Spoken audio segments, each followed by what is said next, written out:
kailan po ba papasok yung AMLAC dito sa mga pinag-uusapang flood control projects sa Anomaly? Ang AMLAC naman po kasi, they can initiate an investigation. Pero kung paano sila papasok, ay hindi na po nila ito dapat isinisiwalat. At baka magkaroon pa ng movement, no? Yung iba maaari masangkot dito kung isisiwalat pa nila yung kanilang mga aksyon patungkol dito. Thank you po, Yusek.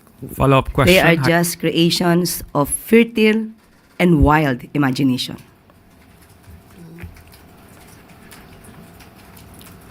Next question, Ivan Mayrina, GMA7.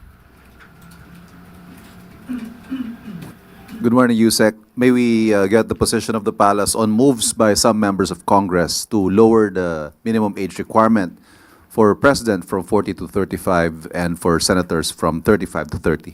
Kung ano man po ang kanilang ninanais na gawing batas, mas mainam po talaga kung ano man po ang detalye ay maipakita sa Pangulo bago po magkaroon ng reaksyon. Hindi po natin masasabi kung ito'y positibo o negatibo hanggat hindi po nakikita ng Pangulo kung ano man yung detalye dito. But as to the method, ang pinupush po nila ay constitutional convention. Trabaho naman po nila yan. Tingnan po natin. Muli, tingnan natin kung ano po ang magiging detalye nito para sang-ayunan to o hindi sang-ayunan ng Pangulo. Thank you.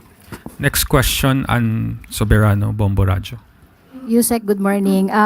Maraming mga anomalies din po ang natuklasan ng mga congressmen sa 2026 National Expenditure Program. Hindi lang po yung DPWH. Kung saan, sabi ni Representative Puno, meron ding nakita sa Department of Agriculture, DILG, PNP at DOH.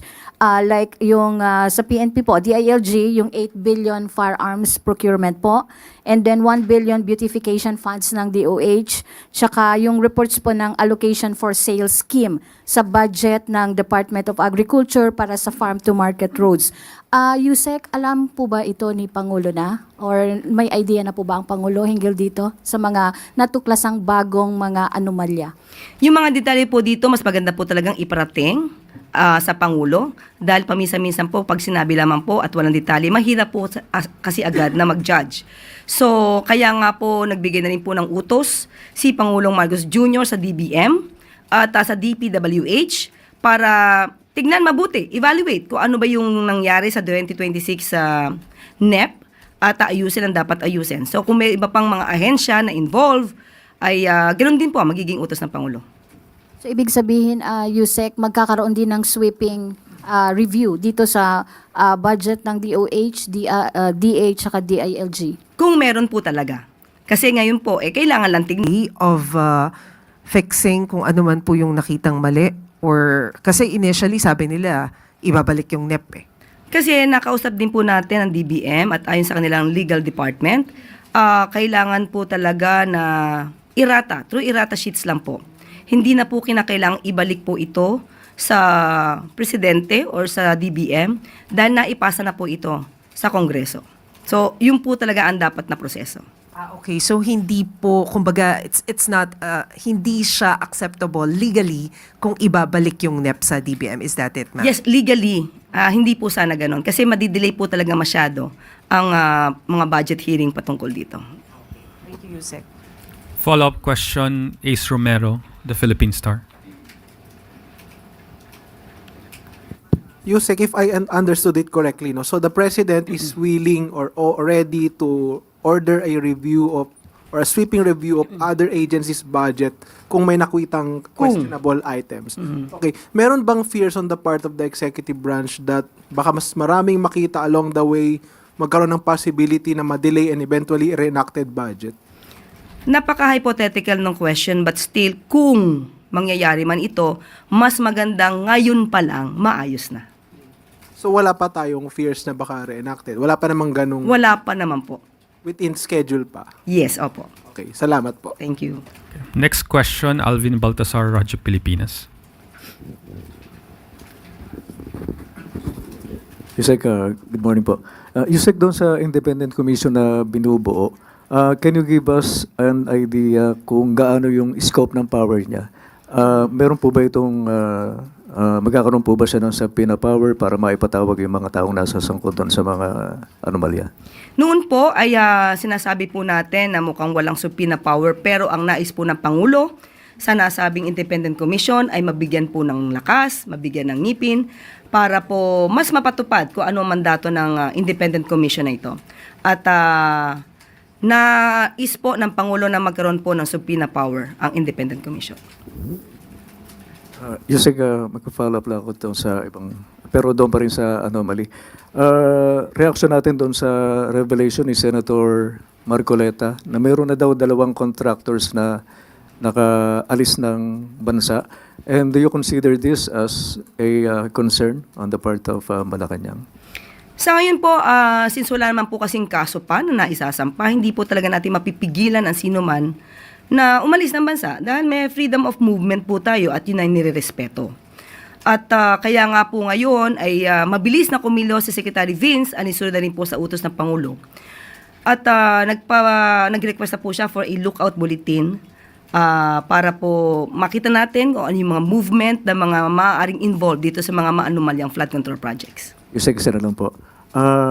Kailan po ba papasok yung AMLAC dito sa mga pinag-uusapang flood control projects sa anomaly? Ang AMLAC naman po kasi, they can initiate an investigation. Pero kung paano sila papasok, ay hindi na po nila ito dapat isinisiwalat. At baka magkaroon pa ng movement, no? Yung iba maaari masangkot dito kung isisiwalat pa nila yung kanilang mga aksyon patungkol dito. Thank you po, Yusek.